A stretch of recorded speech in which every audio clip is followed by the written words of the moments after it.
박사님은 여러분들이 익히 자료를 보시거나 알겠습니다만은 독일에서 그 오랜 세월을 지내면서 서양 철학을 연구하시고 나중에는 우리가 이제 동학사상, 한국의 우리가 그 정신문화의 근간이라고 할 수 있는, 뿌리라고 할 수 있는 이런 그 동학 혁명사상을 또 연구하셔가지고 이렇게 동서를 이렇게 다 아우르는 그런 그 세계사적인 그런 철학사상 공부를 하셨습니다.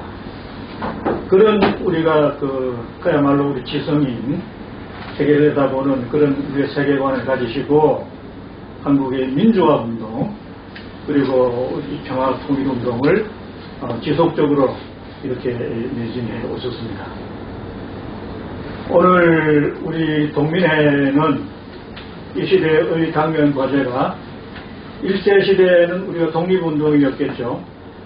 천도교가 중심이 돼서 그 당시 교령이셨던 이암송정희 선생이 독립운동을 주도하셨습니다. 이 시대의 당면 과제는 누가 뭐라 하더라도 민족사적 당면 과제는 통일입니다. 민족의 통일인데 그런데 이 통일운동을 우리가 이렇게 전개함에 있어서 우리가 이게 냉전의 중심이 한반도이기도 하지만 한편 우리가 민족 상잔을 동족 상잔을 경험했기 때문에 이 전쟁 세대가 건재하는 한 이성적인 대화를 통해서 우리가 평화통일 논의를 한다는 게 한계가 있습니다. 그런 의미에서 통일의 논의는 일국양제로 이렇게 하든지 해서 뒤로 미루고 그러면 일단 이 시대에 우리 동민의 천도교 전위단체로서 천도교가 할 일이 무엇인가 제가 이 지난 5월의 동민의 책임을 맡고 곰곰이 생각했습니다. 그래서 우선 그렇다면 올해가 여러분들이 아시다시피 정전 협정 70년이 되는 해입니다. 어떻게 이 긴 세월을 보통 전쟁을 하고 나면 3년이 지나면 서로 이렇게 소통을 하고 왕래를 한다고 하는데 어떻게 이 단일 민족이 70년 동안 이 불통이 되고 이렇게 무의도식을 수수방관하고 지낸단 말입니다. 그래서 제가 이 동민회를 맡은 이상 어떻게 하든지 이제 올해 70년이 되기 때문에 사회각계 시민단체 통일단체들이 운동이 이제 이름으로 알고 있습니다만은 그러나 우리 동민회 이걸 또 주도하고 있는 실질적인 콘텐츠를 이루고 있는 세력이 동행이라고 하는 또 100여 명의 아주 전 통일꾼들 그런 집단이 있습니다. 동학실천시민행동이라고 하는 이런 분들과 손을 잡아서 우리가 적어도 남북이 여하한 경우라도 오늘의 또다시 분위기 이런 정국이 시작되는지 전쟁 국면이 지금 되고 있다는 이런 지금 분위기인데 이게 우리 지난 70년 동안을 그렇게 살아왔습니다. 우리 국민은 우리가 이렇게 혹시나 우리가 소통이 될까 통일이 될까 이렇게 기대해 왔는데 전혀 성과가 없었습니다. 문민정부가 들어서고 정상회담을 여러 번 했지만은 이걸 끝내 이걸 실천을 해내지 못했단 말이죠. 그래서 이제 우리가 시민단체 이런 민중단체 종교단체 동민회가 나선 것을 두고 어떻게 하든지 올해는 평화협정 원년을 만들어내야 된다. 그래야 남북의 우리 동포들이 적어도 소통, 삼통은 해내야 되지 않겠는가. 설사 전쟁 국면이라 한다 하더라도 우리 지금 이산가족들 중심으로 다 지금 이게 지금 세상을 떠나고 있는데 우리는 적어도 삼통운동, 통행, 통신, 통상 우리 지금 서독에 공부하신 우리 김 박사님이 계십니다만 이건 흡수통일 이전에 벌써 그 그란트의 동방정책에서 이게 다 실천이 되고 있지 않았냐.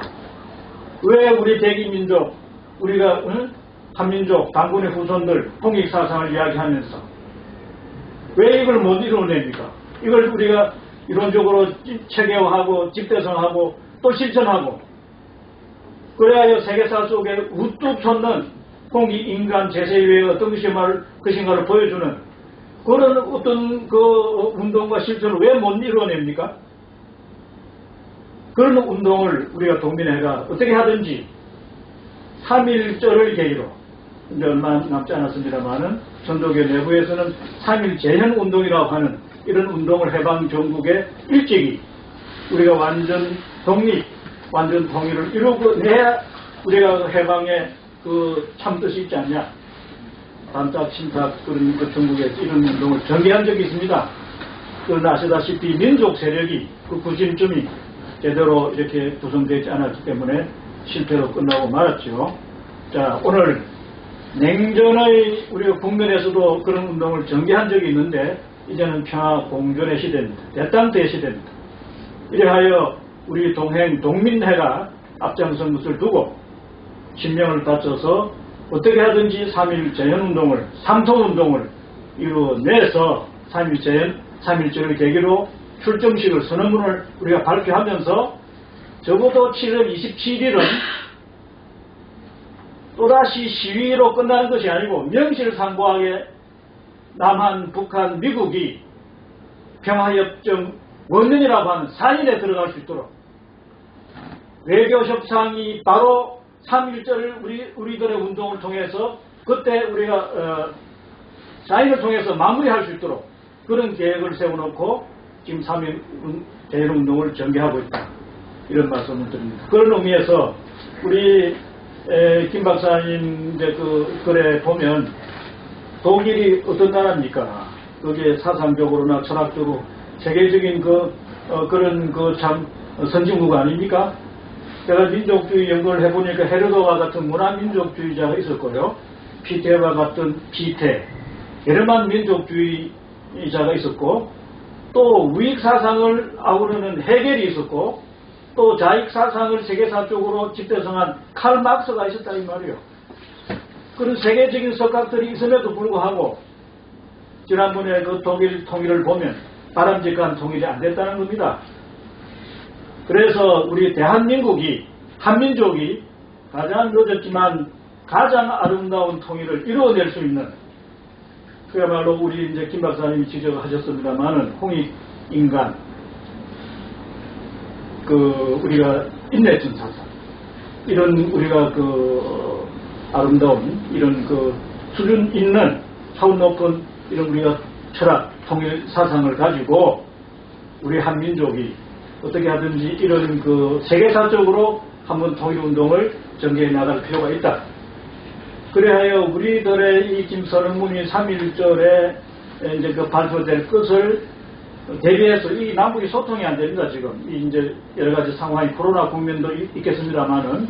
그래서 6월 1일, 한 달 앞당겨서 내외신 기자회견을 통해서 선언문을 우리가 발표한 적이 있습니다. 이런 우리가 내용이 북한 쪽에서는 인편으로는 전달이 안 되기 때문에 우리가 공중파를 달성하는 접수가 되지 않았겠느냐. 그래서 20일 한 기다려보고 2월 말로 들어갑니다만은 연락이 오면 우리가 어떻게 하든지 판문점에서 남북 동포 띄기를 우리가 한번 실천을 해가지고 전 세계적으로 한민족은 우리가 단일 민족이고 우리가 당군의 우리가 전손 민족의 후손인 것을 두고 이번 기회에 통일은 우리가 좀 뒤로 미루고 적어도 소통은 할 수 있어야 됩니다. 3통은 이루어내야 되겠다고 하는 우리가 남북 동포 띄기 운동을 주장하고 있습니다. 북에서 어떻게 우리가 이제 답이 오는가에 따라서 이제 전략이 달라지겠습니다만은 그래하여 이러한 우리들의 통상 3통 운동이 남북의 양 정부가 저는 양심이 있고 애국심이 있으면 더 이상 이런 논의를 멈출 수가 없고 저는 이걸 성원하지 않을 수 없다고 생각합니다.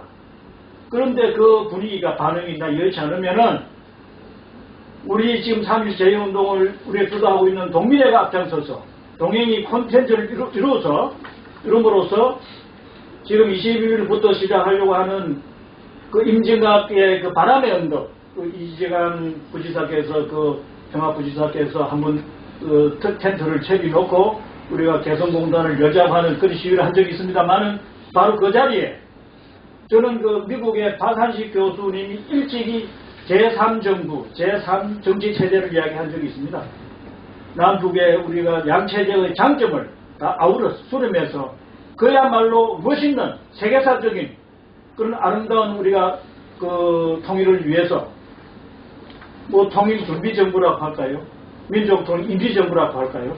그런 것을 구상해서 우리가 바로 이 양정부가 못 이루어내는 그런 운동을 우리 동맹회가 앞장서서 그런 우리가 임시통일정부도 구상하고 있다 하는 것을 제가 말씀드리면서 인사 말씀에 대신하겠습니다. 네.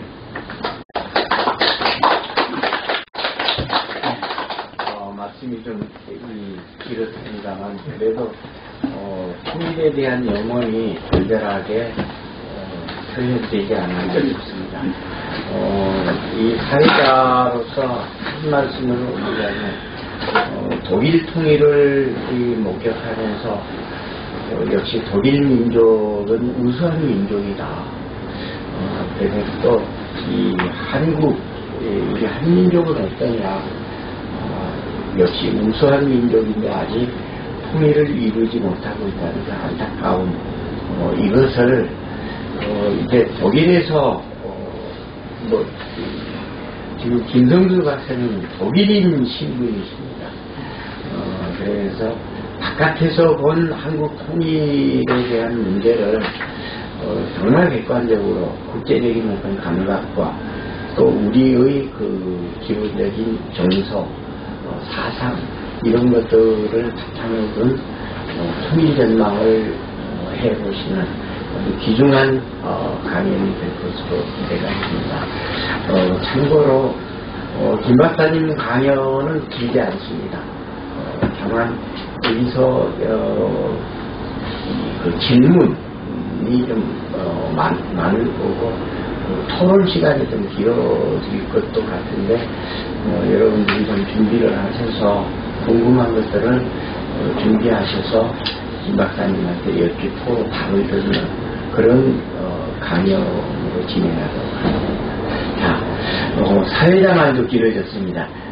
그러면 본격적으로 우리 김 박사님 강연 듣도록 하겠습니다. 주셔서 대단히 감사합니다. 저희는 기대가 많으실 것 같은데 사실 준비가 마마지 제대로 못했습니다. 평소에 생각한 거 그냥 글보다는 이제 서로 대화하는 식으로 그렇게 제가 아는 대로 좀 말씀드리겠습니다. 앉아서 하겠습니다. 네. 오늘 이야기는 아마 세 부분으로 될 것 같습니다. 첫째는 독일이 우리나라보다도 통일이 먼저 됐는데 독일의 통일이 어떻게 됐으며 그 문제점이 무엇인가, 그리고 우리나라의 독일 통일에 대해서 조금 잘못되게 지금 알려져 있고 그렇게 이해를 하시는 것 같고 이건 상당히 좀 큰 문제로 제기가 되는데 왜 그런가 하는 것을 좀 말씀드리겠고요. 그 다음에 제가 독일에 있으면서 독일 내지는 유럽인데 아니 독일이 중심으로 통일운동이 벌어졌는데 어떻게 통일운동이 전개가 되는가 하는 문제가 하나 있고, 그 다음에 이제 세 번째는 독일 사정을 본 것에 기반해서 우리나라의 그동안의 통일운동이 어떻게 벌어졌으며 이것이 앞으로 어떻게 가는 것이 바람직할 것인가, 이런 각도에서 오늘 말씀을 드릴까 합니다. 독일의 통일 문제를 이야기하기 위해서는 독일의 분단된 그 상황, 그것이 잠깐 좀 언급이 돼야 될 것 같습니다. 독일이 2001 이후에 서독과 동독, 그러니까 서독은 대R대라고 그러고 이제 동독은 대대R이라고 그러는데, 서독인 경우는 그 번역하자면 독일 연방 공화국 이렇게 되고, 동독인 경우는 독일 민주공화국 이렇게 번역이 됩니다.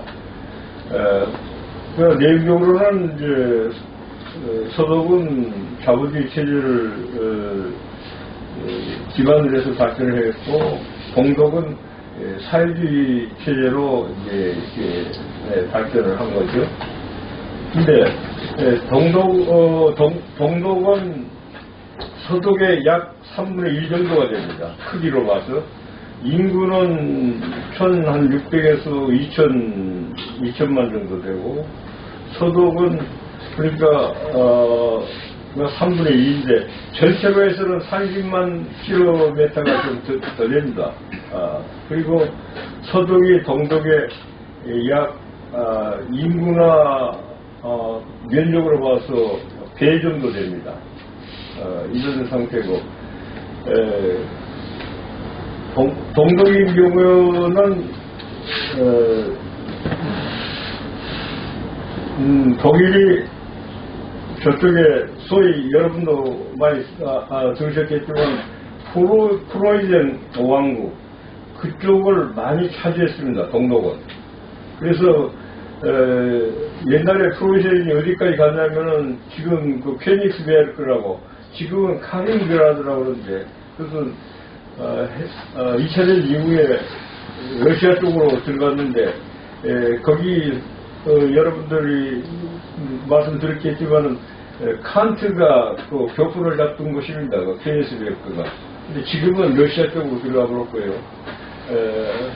그러나 이쪽 동독인 경우에 와이마르 공화국이라고 여러분들 많이 들어봤었겠는데, 거기가 동독 쪽에 있었습니다. 그게 프로이센의 중심지가 되어 있었는데, 그것이 동독 쪽에 들어와 있고, 그 다음에 이제 남쪽으로 해서 드레스든 이런 데는 옛날에 그쪽이 합스부르크라고 하는 그런 왕국이 있었습니다. 그게 이제 오질이 말하자면 비엔나까지, 비엔나가 그때 그 당시에 수도였고요. 그쪽으로 그쪽으로 이렇게 큰 그 왕국을 이루었는데, 그 일부가 이제 동독에 들어와 있고, 이런 상태입니다. 그래서 서독은 이제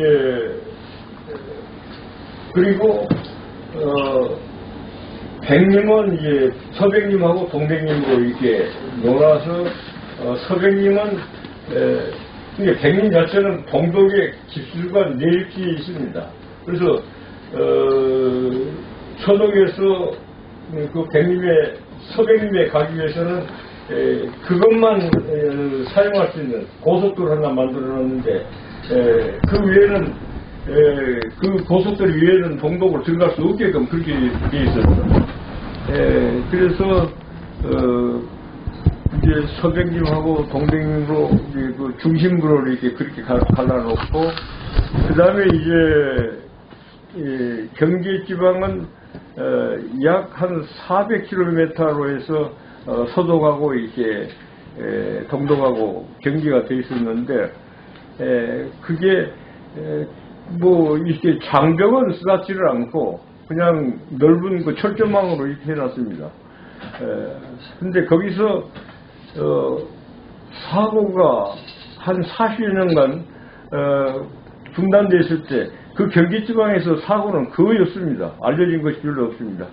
다만 이제 동독 쪽에서 백림 장벽을 만들었는데, 그 장벽을 동독 사람들이 서독으로 탈출하려고 할 때, 그때 이제 총격이 있었고 살해되는 경우도 있고, 이 100명도 안 되는 네, 그 희생자가 그 정도의 규모였습니다. 그러니까 동서독이 분단돼 가지고 이렇게 있었지만은 우리나라 같이 물론 내전도 없었고 그게 큰 사고란 게 별로 없었습니다. 예, 비교적 동서독 관계가 우리나라하고는 상당히 다른 상태에 있었고 그렇게 그 제도가 다르지만은 아주 양국화식으로 해서 격돌하는 이런 역사는 없었다고 그렇게 볼 수가 있습니다. 근데 제가 하나 여기서 참고로 하나 말씀드리고 싶은 것은 그 동독 지역에 우리나라 동학 농민 전쟁 같은 이런 전쟁이 1520년도에 24년 4, 5년 있었습니다. 근데 그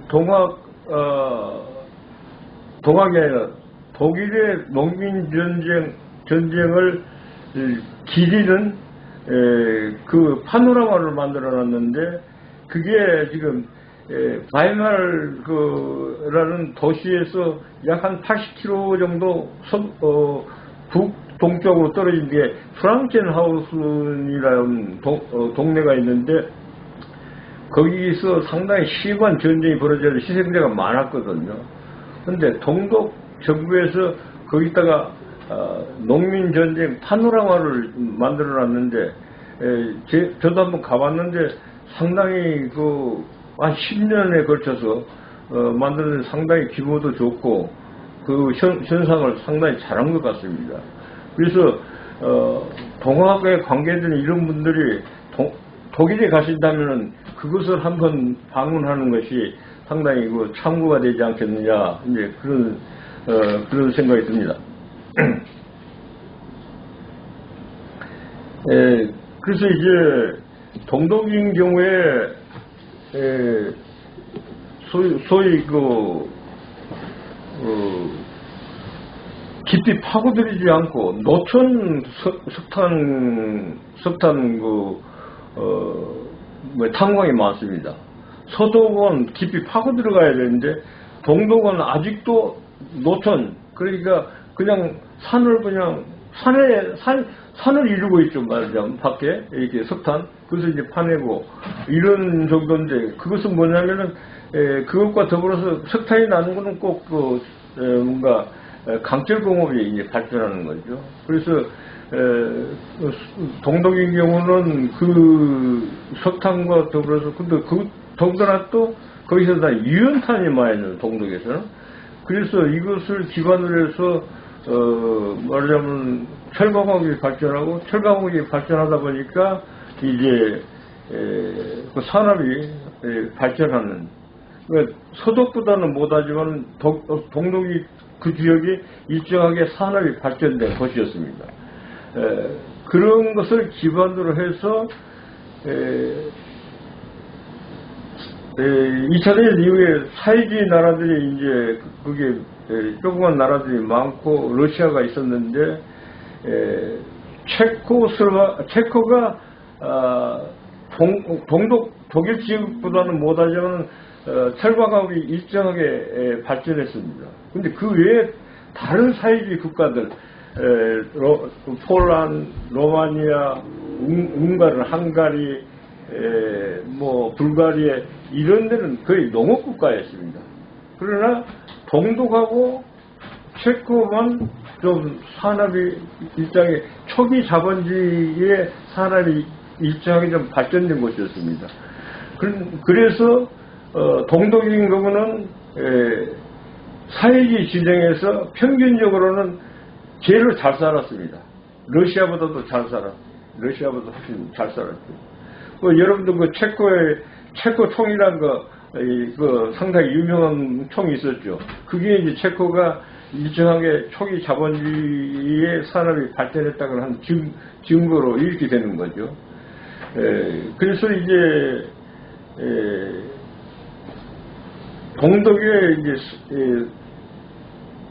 분단되기 이전에 사회주의 진영에서의 그 주의는 상당히 제일로 말하자면은 잘 사는 나라로 이렇게 돼 있었고, 서독인 경우는 여러분들이 잘 아시다시피 소위 라인강 기적을 만들어냈고, 라인강 경제적인 측면이죠. 라인강 기적을 만들어냈고, 이쪽 자본주의 진영에서는 미국, 일본, 서독 이런 식으로 이제 지금은 이제 일본을 좀 앞선 나라로 서독이 이제 통일된 독일은, 그러나 불란서나 영국에 비해서는 훨씬 말하자면은 앞서가는 경제적으로 기타 이제 뭐 학문 분야에서도 앞서가는 그런 위치에 서독은 있었죠.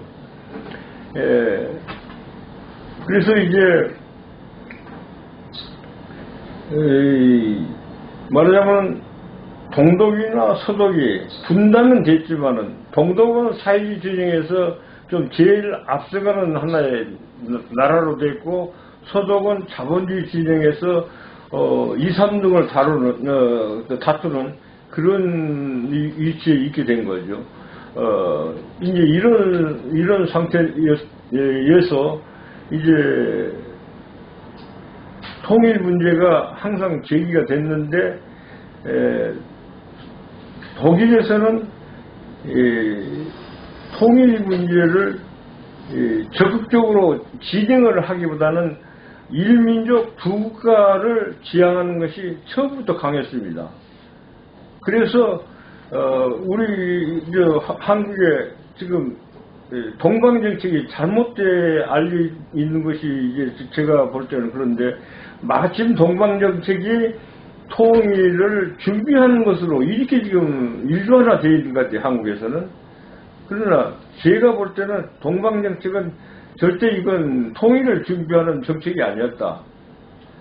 그래서 그는 동방정책 이전에 55년도에부터 소위 할슈타인 독트린이라는 거 있어가지고 서독이 동독을 흡수 통일하려고 하는 이런 공적은 아니지만 내적으로는 이것을 지향을 했었는데, 이것을 빌리 블란트의 동방정책에 의해서 그것을 완전히 말하자면 부정하는 쪽으로 이렇게 됐죠. 그래서 그 할슈타인 정책이 60년대에 와서는 사라지고 동방정책이 이제 호응을 많이 받아서 동방정책으로 이렇게 나간 거죠. 그 뭐냐면은 동방정책으로 나갈 수뿐이 없었던 것은 빌리 브란트하고 그 참모인 에곤 바가 이분들은 젊었을 때는 사회주의를 지향했던 사람들이거든요. 히틀러를 반대했지만 사회주의적인 그 성향을 가지고 히틀러를 반대한 사람들인데, 그런 것만큼 사회주의 진영을 어떤 다른 사람보다 잘 이해할 수 있는 이런 분들이었죠. 그러니까 객관적으로 보자면은 사실은 독일의 그 히틀러 독일에 말하자면 그때도 동진 정책이 있었는데, 그 동진 정책을 러시아, 그 당시 소련이죠. 소련이 그것을 방어를 할 뿐만 아니라 그것을 제압을 했거든요. 그래서 이 제압하는 세력이 때문에 사실은 2차 대전에서 이쪽 서부 내지는 미국이 이길 수 있는 그런 이제 결정적인 역할을 한 것이 소련이었기 때문에, 독일은 통일이 분단이 문제가 아니라 러시아 사람들이 점령해야지 마땅한 상황이었죠. 그러나 소련이 그 당시에 원자탄을 갖고 있지 못하기 때문에 그 양보하지 않을 수 없는 이런 형편에 몰린 거죠. 그래서 심지어 동독 내에 있는 수도인 백리까지도 놀아야 된다고 요구하니까 들어줄 수뿐이 없는 그런 형편이 된 거죠.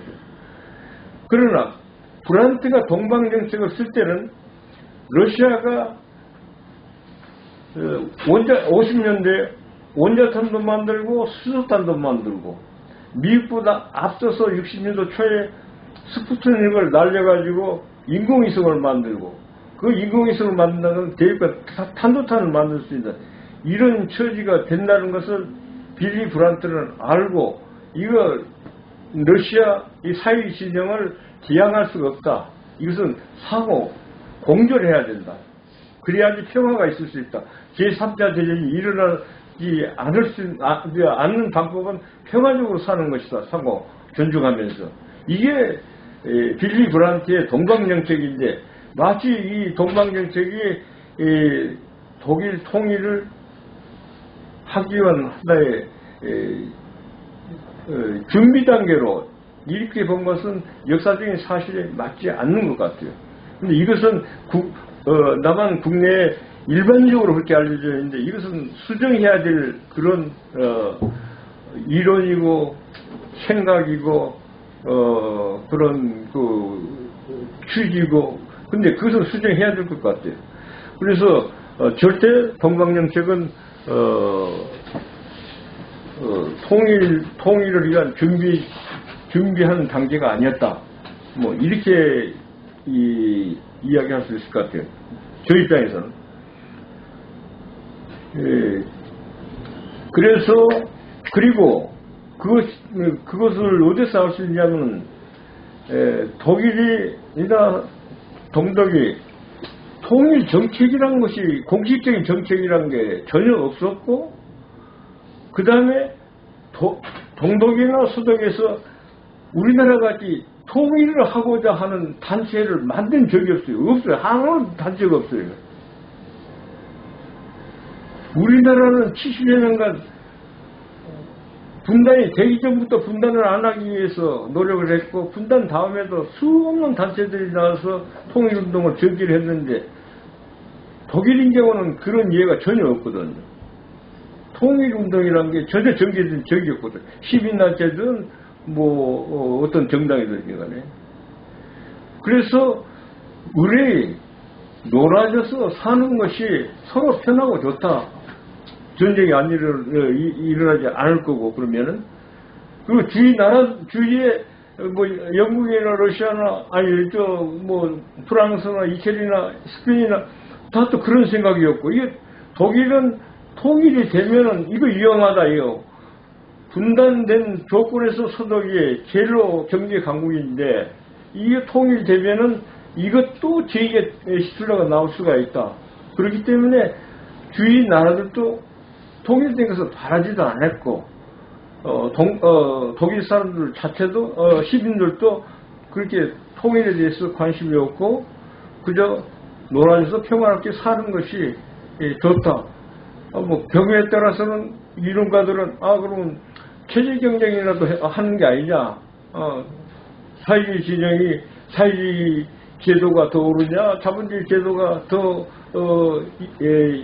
인류를 위해서 좋은 거냐 그 체제 경쟁을 하는 정도는 오케이 그 정도는 많이 생각한 것 같은데 이것을 합쳐가지고 통일을 해보자 이런 이론들은 이런 생각들은 이런 단체들은 없었던 것 같아요.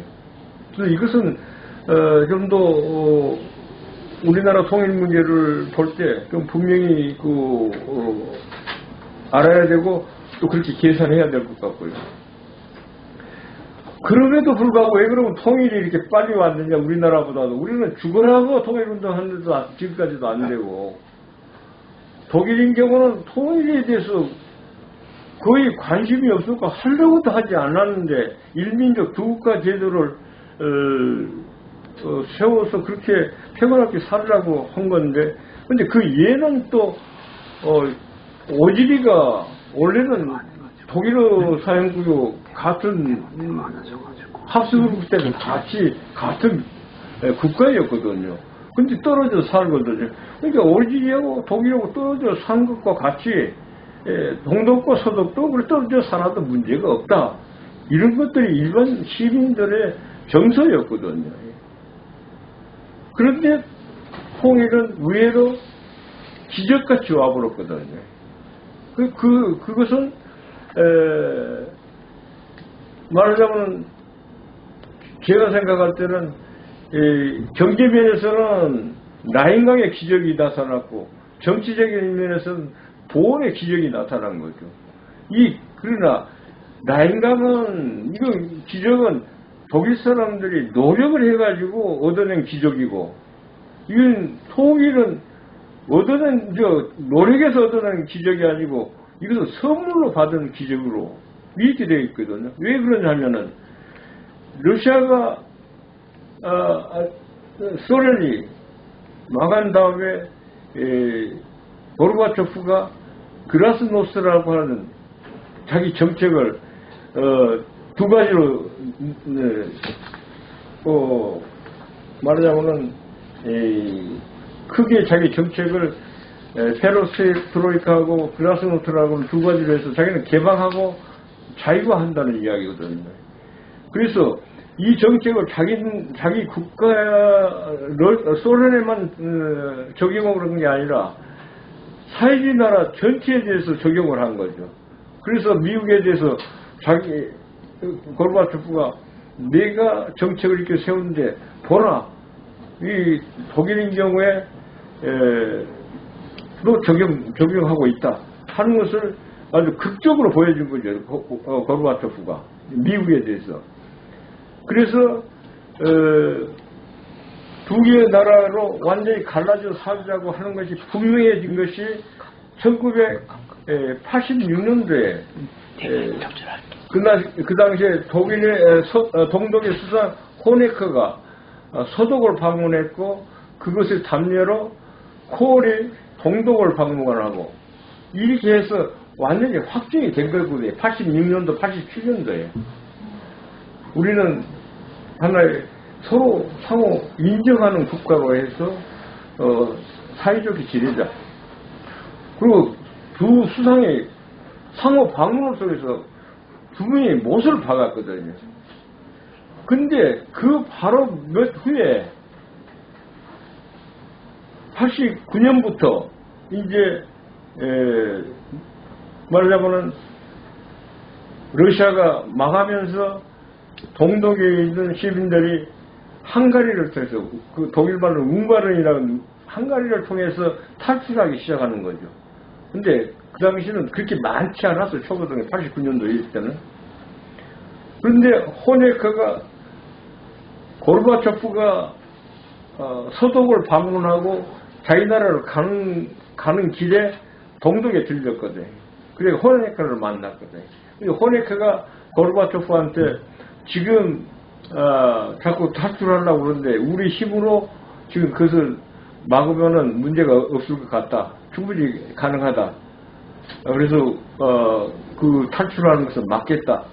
근데 당신은 그 어떻게 생각하느냐 고르바초프가 이야기하니까 고르바초프가 노한 거죠. 아니다. 네가 만일에 그것을 막기 위해서 군대를 풀면은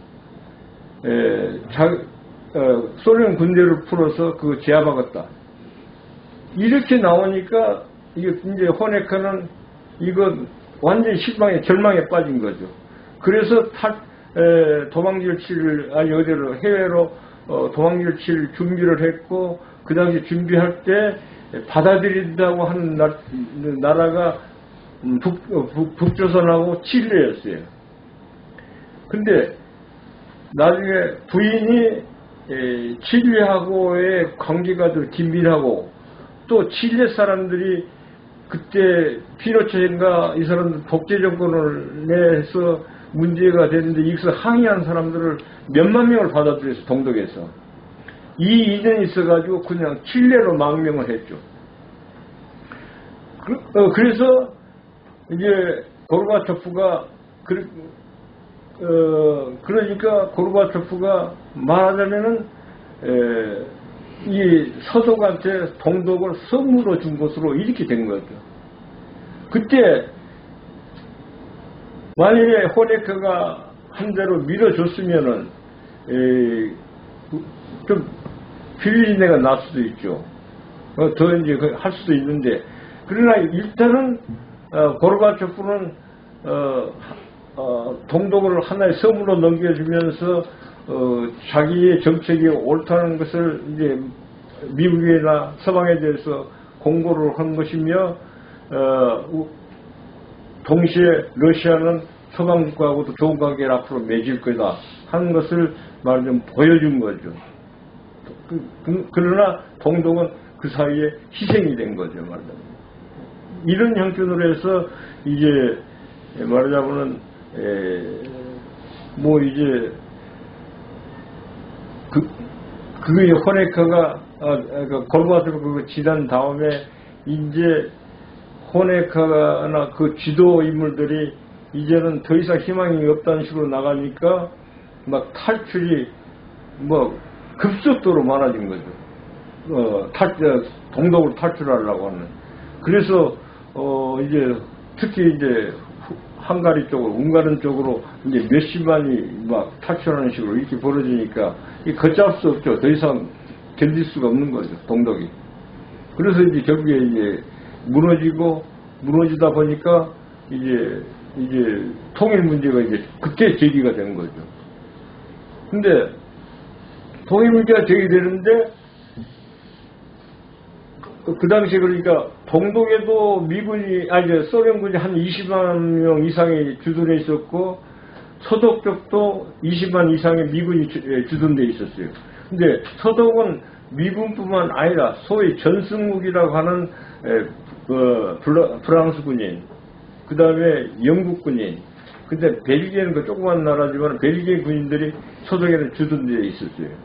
근데 이제 이런 형편이었고, 그러나 이런 이제 통일 과정에서 이제 지금은 다 물론 러시아군은 하나도 없고 소련군은 독일군이 하나도 없고 아직도 미군만은 통일된 독일에도 한 5만 명 정도 있어요. 그러니까 지금 아마 세계 여러 나라의 미군이 주둔해 있는데 우리나라보다 한 배가 되고 제일로 많이 지금 독일이 아직도 주둔해 있죠. 미군이.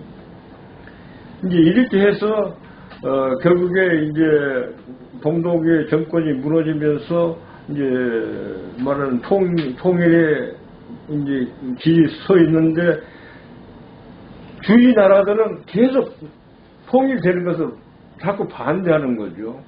그러나 서독은 통일을 하고 싶어 한 거고, 그런데 여기에서 미국의 입장이 좀 난처해진 거죠. 이게 통일을 시켜야 되겠는데 주위 나라들이 자꾸 반대를 하니까, 특히 이제 프랑스가 반대를 하니까 참 좀 난처한 입장에 처했는데, 제가 알기로는 그때 미국이 유럽 지역 나라들을 설득한 거죠. 뭐냐면은 너희들을 그렇게 걱정할 필요가 없다. 통일이 돼도 독일은 자기 컨트롤 안에 넣어놓고 있겠다. 그러니까 전쟁이 나거나 이 큰 군사 대국이 된다는 것을 생각하지 않아도 된다. 내가 그거 책임진다. 이런 식으로 해가지고 말하자면 프랑스나 영국, 스페인이나 이태리를 설득을 해가지고 통일의 길로 나간 거죠. 그래서 91년도인가 공식적으로 이제 완전 통일이 되는 거죠. 독일이. 그러면은 그러니까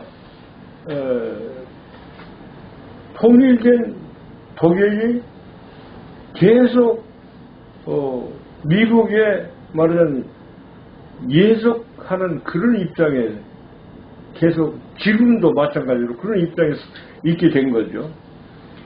그러나 그 대신 독일은 통일된 독일은 경제력이 세고 경제적인 이득은 굉장히 많이 받게 된 거죠. 뭐냐면은 이쪽 옛날에 살지 나라들이 거의가 다 독일하고 경계를 짓고 있거든요.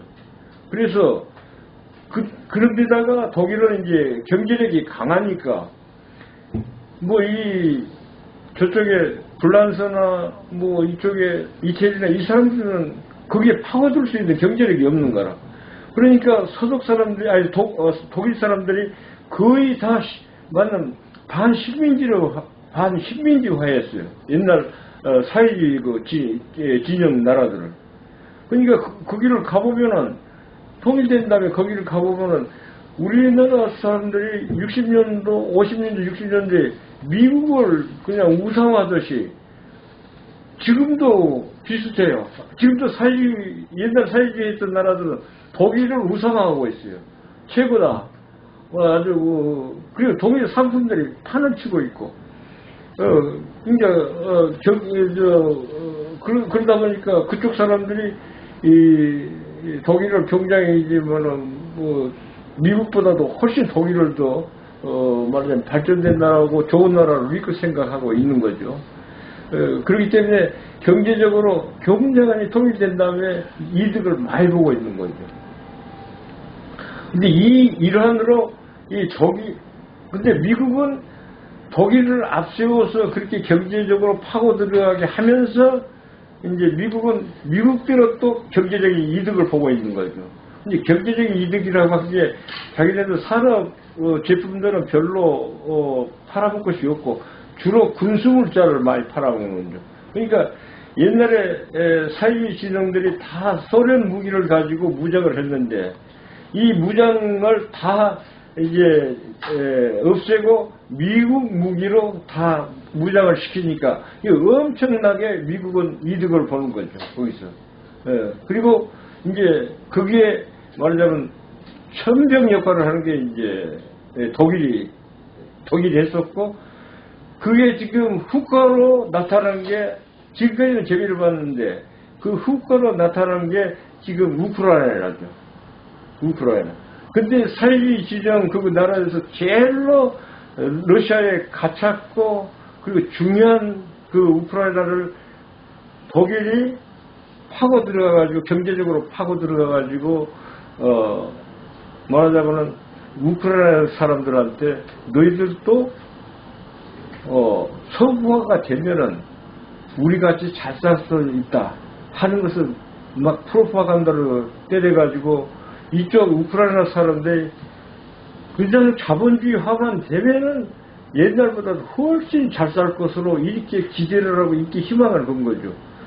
그래서 투표를 해가지고 결국에 친서방적인 이런 그 대통령을 만들어냈고 이제 그 대통령을 만들어냈는데 그 대통령이 시원찮으니까 지금 제렌스키를 또 이제 대통령으로 만들어낸 거죠. 이 제렌스키도 사실은 이거 코미디언이거든요. 시극 배우거든요. 정치에 관심이 뭐 별로 경험도 없고 잘 모르는 사람인데 이 사람하고 또 하나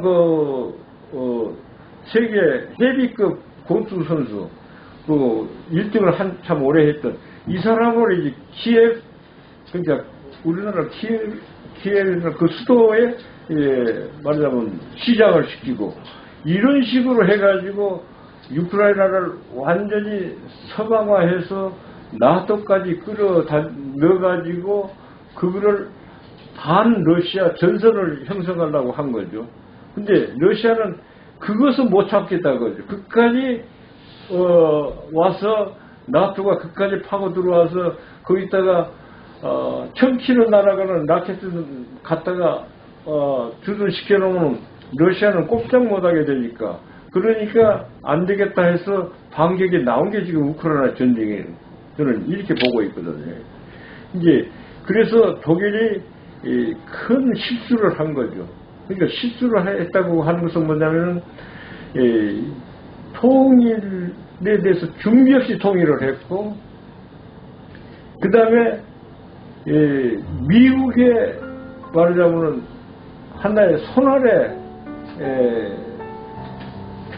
손아래 무슨 형제 아니면 나쁘게 말하면 반예술 국가로 머무르면서 경제로만 잘 사는 이것에만 관심을 갖는 이런 나라로 지금 되어 있는 거죠.